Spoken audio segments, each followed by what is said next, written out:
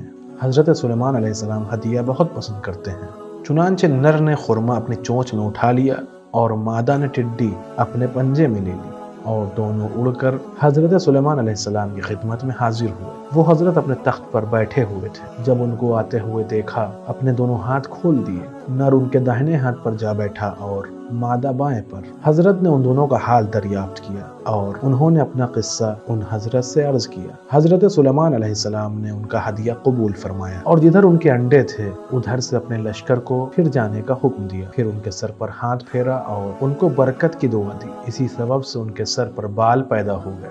آج کے اس ایپیسوڈ میں بس اتنا ہی، انشاءاللہ اگلے ایپیسوڈ میں پھر ملاقات ہوگی، تب تک کے لیے شکریہ، خدا حافظ۔ سدرة المنتهى